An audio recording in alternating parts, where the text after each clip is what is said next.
We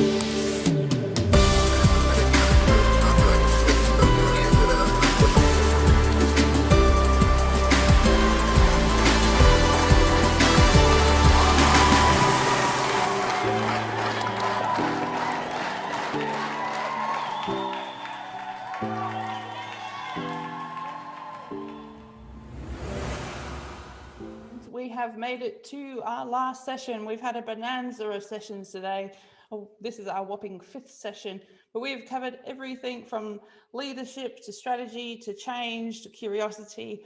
And I can't think of a better segue to this session than Faith Tim's session that we've just finished on curiosity to fearless leadership. Because once you've got once you found your curiosity, you've got to have the courage and be fearless enough to take action. And that's what all of our final speaker is about. Corrinne Armour is a speaker, trainer and coach who helps leadership teams develop fearless leadership and deliver transformational results. Known for her energy, empathy and results focus, her clients come from a range of sectors, including local government. Her latest book, Leaders Who Ask, was released in 2018. She's the co-author of Developing Direct Reports and 2 specialist texts in human behaviour. And Corrinne, we're going to talk about taking action in times of challenge, which we've had a little bit of recently. Thank you very much.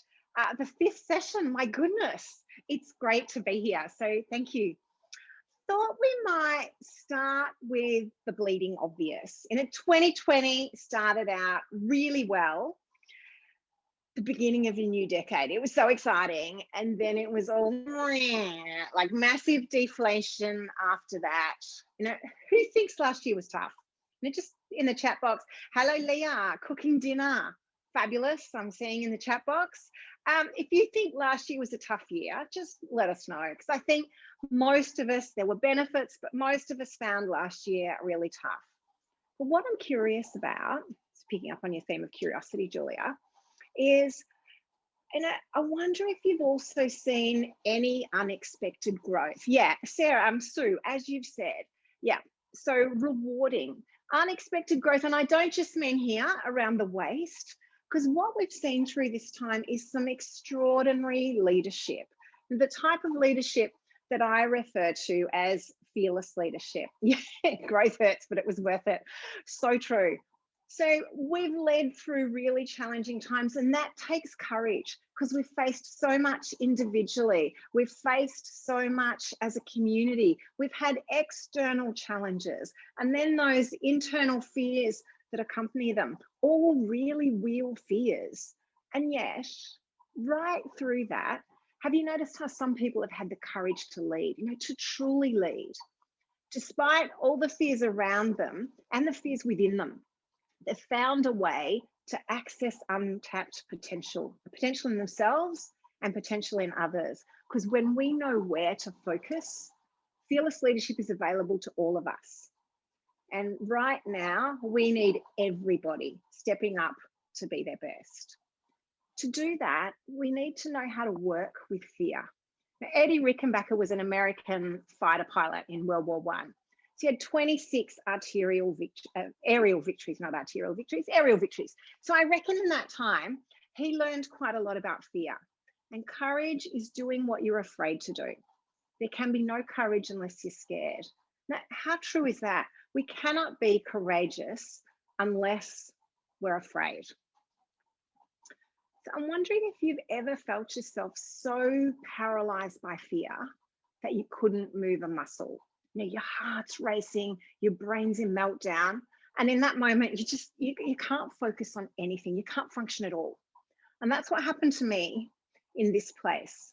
So it's the beginning of the cold season, and I'm on the Thai-Burma border, or the Thai-Myanmar border, I should be saying now, just south of the Golden Triangle in the jungle. So the day's been quite warm, but now that it's starting, evening's falling, the temperature's dropping.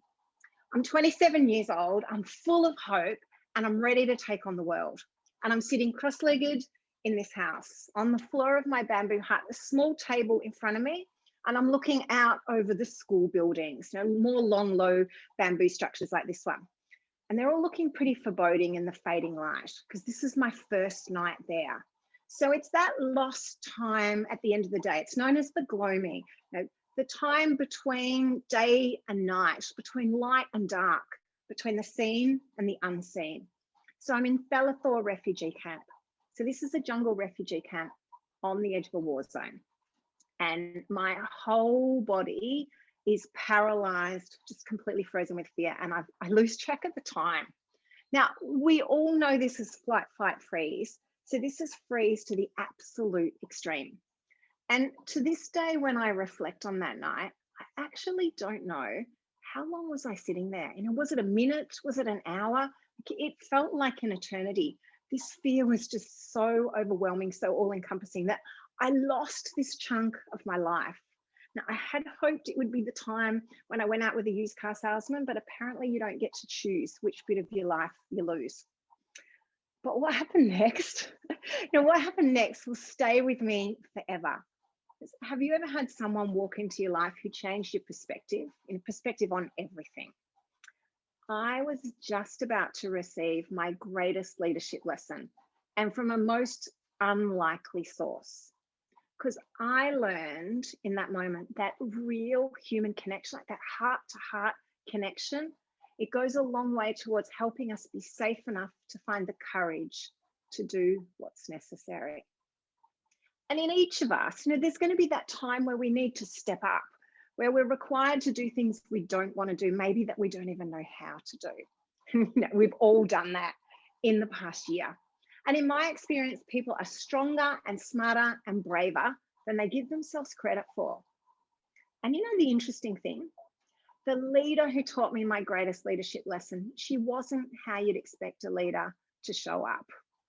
Now, this leader, deep in the jungle, in this moment of my greatest fear, she doesn't even speak my language. She does speak the language of compassion. She's quite dirty and dressed in clothes that don't fit her, and she's no more than 4 years old. And from the door, she sees that I'm distressed, and she steps forward and she takes my hand, and immediately I feel less alone. She takes me to a house nearby, and I can hear people talking and laughing. And in that moment, I know that I'm going to be okay.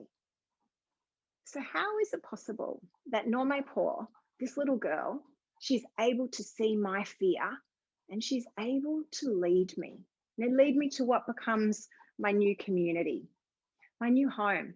She didn't know it at the time, but Normaypur had the makings of a fearless leader. And our world needs fearless leaders now. But our fears can either control us or propel us. We make that choice. So what's the first step in becoming a fearless leader? It starts, as it did with Normaypur, with making meaningful human connections. Because this little girl, she couldn't understand my words, but she knew what I was saying. I was saying, help! I am a long way from home. I am afraid. And she knew instinctively that I was desperate and I needed to feel a sense of belonging, a sense of connection. You see, I was never particularly good at asking for help. I'm better now. I'm over 50. It's amazing how much better you get when you turn 50. But how about you? How good are you at asking for help, at seeking support? Because asking for help and accepting help, it demands a degree of vulnerability. It's not easy to do. And as leaders, we think our job is to have all the answers. Now, our careers have been built on successfully solving problems, but the issues that we're facing in the world today, they're too complex to be solved solo. We need to help each other. Sarah, work in progress, getting better, a couple of you. Yeah. So you might be wondering, how did she end up in the jungle exactly? Excellent question. So was it a Kentucky tour gone very, very wrong? No. I'd actually been traveling through Southeast Asia. Anyone else traveled in Southeast Asia? Such a fantastic part of the world, in the food, the culture, the people. And I decided to stay along for a bit and volunteer as an English teacher. So this is where I am. And what an education I got. This is the main street. And I was the only foreigner in a refugee camp of about 4,000 people. I've never felt more white and more privileged and more conspicuous in my life. But I'd also never felt so loved. Now, a little confession, but up until then, I'd worked in marketing. So I'd never done anything terribly useful for humanity. Now I get to help people every day. I make a positive difference in people's lives every day. But back then, it was a new experience and it felt good. And being an Aussie girl, a country girl, I grew up on a farm. My life to date had not equipped me for life in a refugee camp on the edge of a war zone. Now, if a cow wandered in, I could milk it. But other than that, all of these other life skills, I had to acquire them. And the one thing I knew is that I had to make connections. I had to make them fast. That's something that we're good at as Aussies, making friends. Mateship, it's part of our cultural heritage. So that's what I focused on. And the best leaders make an effort to understand their people first. And I knew if I wanted to connect, I knew I needed to learn their language. Did you know there's 111 different languages across Myanmar? 111. So these particular people speak Corrinne. So I'm going to help you learn a little Corrinne. So Leah, this is particularly timely for you right now. So Omi Willia. So repeat after me, and I say it in your lounge rooms or your kitchens or your offices or where you are. Omi Willia. So what does it mean? Any guesses? It's a traditional greeting and it means, have you eaten rice yet? Yep, that's what we say when we meet people. Doesn't matter where you meet them, doesn't matter what time of the day or night. Have you eaten rice yet? Because food is central to Korean culture. And once the food is eaten, that's when we take the time to connect. In many ways, it's the same all over the world. This is Christmas Day or Christmas morning, and the men are making rice soup. So chickens and rice had been donated so that all the kids would have a nourishing breakfast on Christmas Day. Food is central to connection. Now, thinking about my time there, I'm amazed at adaptability. And if you think about COVID and how we've responded over the last year or so, we dread the worst thing happening. But when it does, somehow we find the strength to cope, to deal with the challenge and to move forward. Yeah, Nora, totally agree. Food and music brings society together, brings people together. So thinking about now, we've got these new customs like, we elbow knock, we fist punch, we have a whole set of language that we didn't have a year ago. Hashtag WFM is something we all do. Well, I got that wrong. I don't know, WFH, I should say. We've got that, we all do that now. It's not just something that funky tech companies do. We can all work from home. But there were some things in the jungle that took me a lot longer to get my head around. And one of the main ones is I had a bunker under my house, big, deep hole under my house. And it was there to provide shelter because from time to time there was cross-border shelling. And you know what's amazing? And this still surprises me. In the 2.5 years that I lived in the jungle, despite the physical dangers, I never again felt that deep sense of overwhelming fear that I felt on the first night. Now, despite all of the physical threats. So why was that? I was still in a war zone. I was still a long way from home. And I think my courage was sparked from the generosity of that little girl who was so willing to connect with me.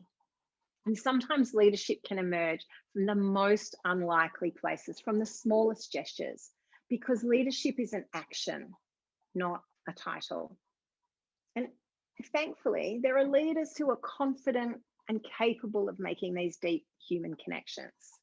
So we've got many New Zealanders, I'm sure we have. Seeing this type of people-centered leadership emerging in people like Jacinda Ardern. She's known for her warmth, for her humanity, but also she's got really powerful negotiation skills and she gets results. She's also loved for her sense of humor and her ability to have a little bit of fun in serious situations. So I'm hoping with the magic of technology, I'm going to share my screen with you now. Oops, I've just lost my Zoom screen. Let me get that back. Just going to share my screen with you. So you probably know who this is, or maybe it's just me because I've got teenage daughters.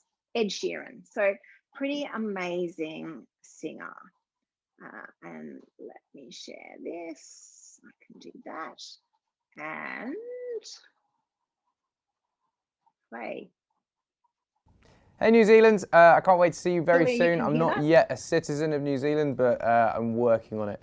Hook me up, Prime Minister, please. Hello, Ed. My name is Jacinda Ardern. I'm the Prime Minister of New Zealand, and I understand you've put through a very informal request for citizenship. Well, before we're able to think about that a little bit more, I've got some really important questions for you. The first, do you like pineapple lumps? Do you even know what they are? 2, are you willing to wear jandals in semi-inappropriate situations? And also, do you know what jandals are? And 3rd, most important question of all, are you willing to make New Zealand your home? Let me know. Isn't she fabulous? Now, it's so rare to see a politician these days so willing to be real and connect with people. Let me just move that on. If you don't know what jandals are, of course, ask a New Zealander. And oh, Leah, gosh, I love her. Yes, we do. She rocks. Pineapple lumps. If you weren't sure what pineapple lumps were when she talked about them, these are pineapple lumps. You can only get them in New Zealand, and they're absolutely fantastic. So, and yep, flip-flops, please, Julia. So we're seeing commentary in the chat box about the beautiful Jacinda. We need more leaders like her, right? No leaders who hand out sweets. No, leaders who can connect with people. Leaders who understand that there's actually a science behind the importance of human connections. And we've evolved to be social creatures. Hanging out together in groups, it's kept us alive. And when we feel fear exclusion, like when we feel like we're cut out of something, it triggers a threat response in the brain. But this is fascinating because our brains encode social pain and physical pain in exactly the same way. So a lack of connection is social pain, and it hurts. Like when we feel disconnected, our intelligent thought is reduced. We're just not as smart. We indulge in self-defeating behavior. Our ability to self-regulate is reduced, and we don't make good choices. We feel less purpose and less meaning and much less general well-being. So it's not a great recipe for success, right? And that's why connection is such a powerful leadership strategy, whether you're in New Zealand, whether you're in a war zone, or in your workplace. You know, in so many ways, we're all living in the jungle now. And knowing this, it's clear that we don't need any more weapons of mass destruction. We need compassion, collaboration, and support. We need weapons of mass connection. So how willing are you to risk failure in it, to attempt to connect with people and risk rejection, even humiliation? Now, I can hear your thoughts now. Oh, yes, please. We love failure, rejection, and humiliation. We want some more. Seriously, the risk in connecting is very small and the rewards can be significant. So while fearless leadership begins with connection and trust is the glue that holds us all together. So how does trust play out in your world? You know, how does it feel when you don't trust other people or when they don't trust you? You think back to a time where you worked in a team that lacked trust, and maybe there was criticism, undermining, a lack of collaboration, no sense of safety. Like, what did that feel like? And then just shake that off. Now, physically, just shake it off because it's not nice. It feels pretty awful to be in that kind of team. But let's paint another picture now. This time, think about a team that you worked in where there was trust in abundance, where you trusted your peers, when you trusted your leaders, you trusted yourself, and people trusted you. That's a much more energizing team, right? Now, trust is critical. Trust is critical in fearless leadership, and it's vital if we want to do our best work. 63% of Australian CEOs think that a lack of trust is a threat to their company's growth. Like, just notice that's growth, not a threat to their culture, not a threat to how they feel. It's actually a threat to the growth of the company. So I'd expect them to be doing something about it, right? And thankfully, the more we understand about the brain, the more we can leverage neuroscience to build trust and to lead effectively. So who's heard of oxytocin? It's known as the love drug. So it's a neurotransmitter and it's associated with nurturing and bonding. So neurotransmitters, they're just simply chemicals that signal the body or the brain to take some kind of action or reaction. Now, oxytocin increases generosity and it increases pro-social choice, which is a fancy neuroscience term that means I'll put the needs of the group before my own personal needs. Oxytocin produces joy, and who doesn't want a little bit more joy in their life? But what's really interesting about oxytocin is that it also brings about social confidence and social connection, and it reduces anxiety. And why else does it matter?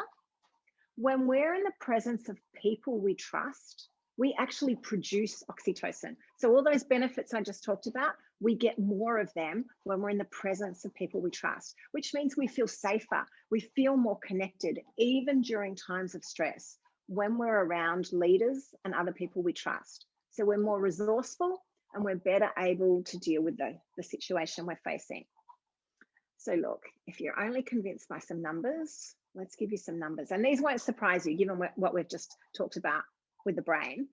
If we compare people at low trust companies to people at high trust companies. So people at high trust companies report 74% less stress, 106% more energy at work, so double the energy, 50% higher productivity, 13% fewer sick days, 76% more engagement, 29% more satisfaction with their lives overall, not just with their work lives, and 40% less burnout. So you can go out tomorrow and look for a job in a high trust company, or you can build trust across the team that you're in right now. And most of us know how to do that. Like, we intuitively know how to build trust because we do it in our personal lives. But then we step into our business personas and we head off to work and we forget that we and everyone around us, we're human beings, not human resources. We're social animals. And when we intentionally build social ties, performance in the workplace increases. There's a Gallup study that showed that people who have a best friend at work are substantially more engaged than people who don't. And if you think about your experience or the experience of friends and colleagues over COVID, we've seen that.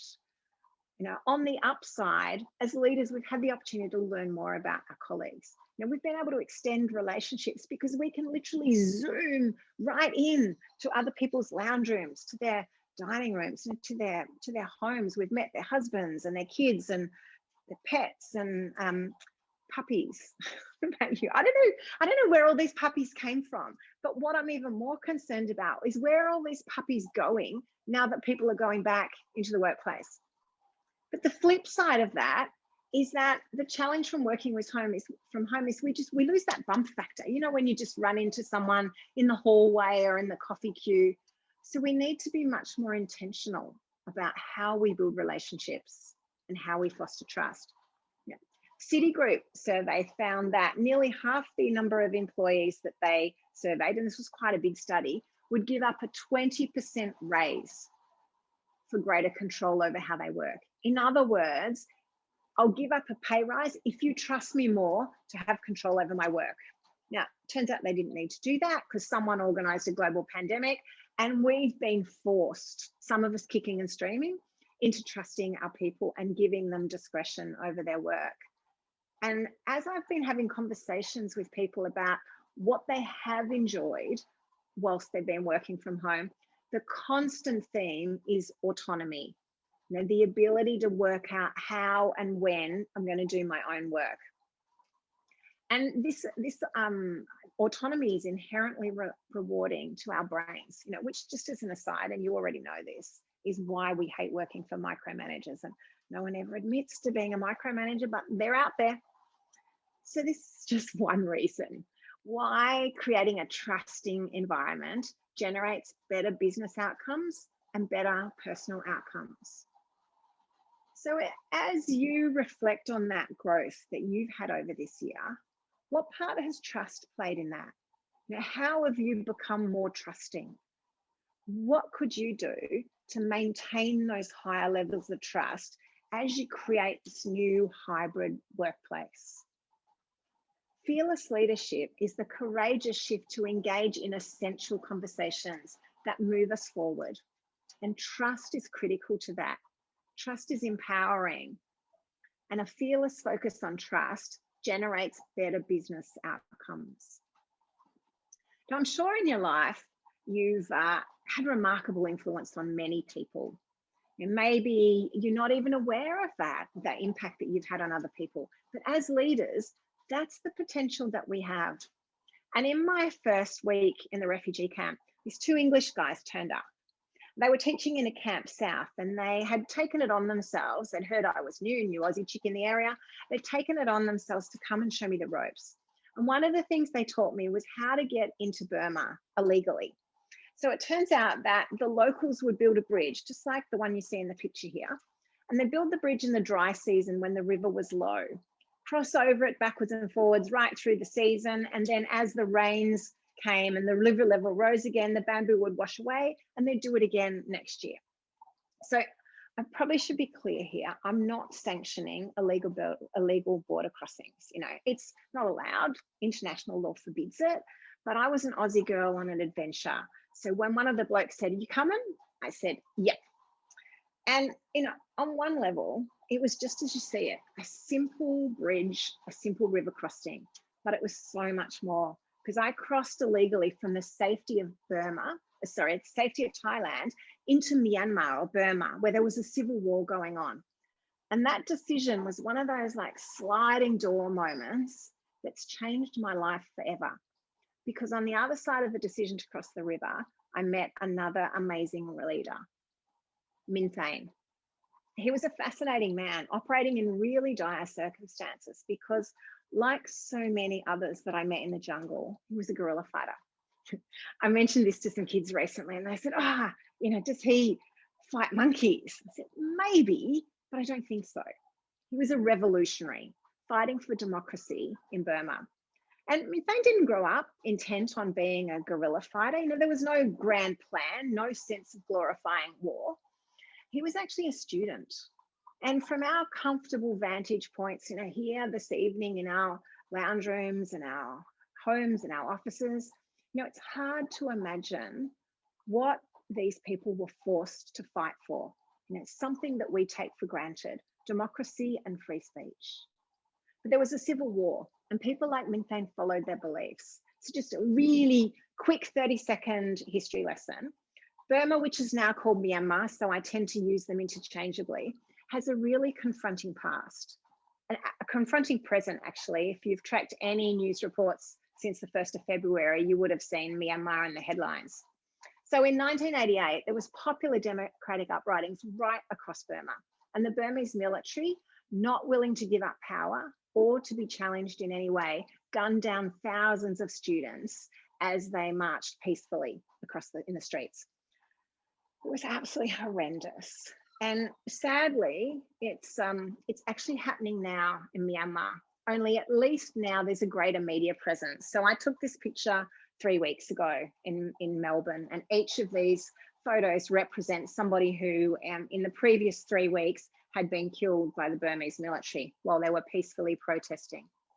And for Min Thain, like many of these, it was wrong place, wrong time. And so they all fled from the cities in Burma to the border areas where they joined in an armed struggle for democracy. So I wonder if this is starting to put some perspective on the challenges that we've experienced in the last year. So Min Thain was a true leader. He was in charge of a platoon of 12 men, motivating themselves to put themselves in danger every day. Like, how do you do that? As a leader, how do you ask people to give that much, to risk their lives? And despite the fear of the Burmese military might, they waged a guerrilla war against an army much better equipped than them. You know, it's one thing to stand up for your rights, but it's another altogether to put your life on the line every single day for something you believe in. So I wonder, you know, what would you be willing to sacrifice in exchange for freedom? We've all, yeah, it is, isn't it? So very humbling. You know, we've all heard that phrase, "It's a jungle out there." But trust me, this is the jungle just near where I was living, but trust me, all of these challenges are magnified when you're operating in an actual jungle. You know, it's so easy to become confused when the work is unrelenting, when it's physically exhausting, you're hungry, you're tired, you're sometimes ill and injured, often afraid. It's dangerous and it's emotionally draining. Now, the stakes are high because if you make a poor decision, it's a life and death call. You know, one bad call and people die. And through all of this, you know, what's one of the biggest challenges that Minthane and his troops struggled with? It's just the same for all of us who are faced with an unrelenting, unforgiving workload. Staying positive and keeping morale up when there's no guarantee of a successful outcome. And we're still surrounded by uncertainty right now, right? So how will you lead through this current uncertainty? How are you going to motivate your team to stick with your cause, you know, whatever that cause is? I was curious and I asked Minthane one day, what do you think your main leadership tool was? You know, the thing that made the biggest difference. And he said something that was really intriguing. He said, connecting people back to purpose. That's what it's all about. You know, in order for his people to keep going, to keep fighting, to keep protecting the community, he needed them to believe, to truly believe in what they were doing, why they were fighting. You know, fearless leadership starts with connection. Trust holds it all together, but it's underpinned by purpose. You know, belief is a powerful driver, but it's purpose that gets us moving, that generates action. And all Minthane's people believed in democracy. They believed, as they do now, those who are fighting in the streets of Burma right or Myanmar right now, they believed in overthrowing the military dictatorship. And that's pretty motivating.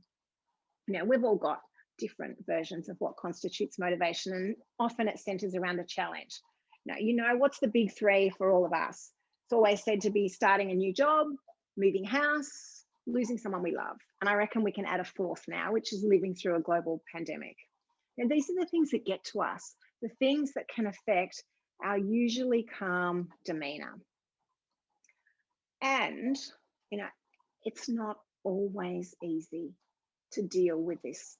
And the more we can focus on our purpose, come back to why are we here, the more it is that we can live through these challenges. Now, this is Anna Nimorano. And I think she's a great example of when we're overwhelmed, just coming back to our purpose.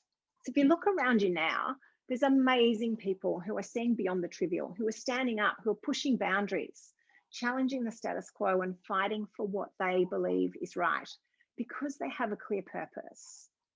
So we've talked about Jacinda. Now, Anna here is a leader with a really clear purpose: to report the truth. She's the editor of South Sudan's largest English language newspaper.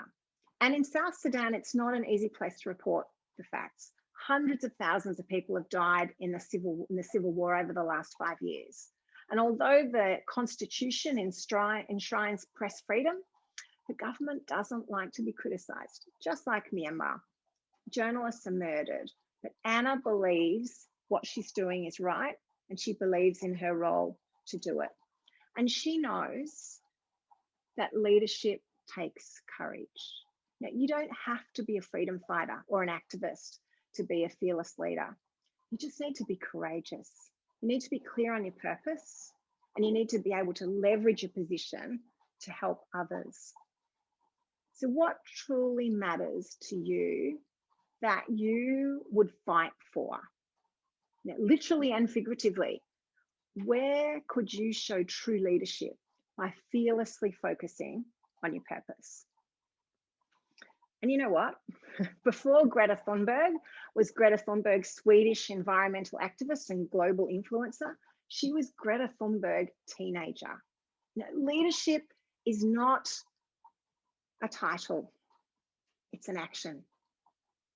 Now, Anna Nimorano, she had the choice to report within the government frameworks, but she has the courage to choose the truth that's aligned with her purpose. She made that choice, and you can too. So this is your time to step into fearless leadership, to marshal your weapons of mass connection, to fearlessly build trust, to generate better business results, and to fearlessly focus on purpose. So if you'd like some help developing fearless leadership, we've got some things that can help you. We've got a couple of book packs of my 2 latest books and some digital resources. So if you're interested, feel free, put your name in the chat box. We'll send the digital resources to everyone, and we'll send the first 2 the book packs. So bold choices, right? As leaders, you know, we make them, and bold choices can have surprising benefits in your life. So remember the freedom fighter, Min Thain? So I was so taken by his leadership style that I just wanted to marry him. We now have 2 gorgeous, or mostly gorgeous, daughters. We live in a beautiful place in country Victoria, and Min Thain is still an inspiration for connection, purpose, and trust. Everything we do or don't do as leaders makes an impact, and fearless leadership is needed in the jungle and out of it. Fearless leadership is liberating, so go fearlessly.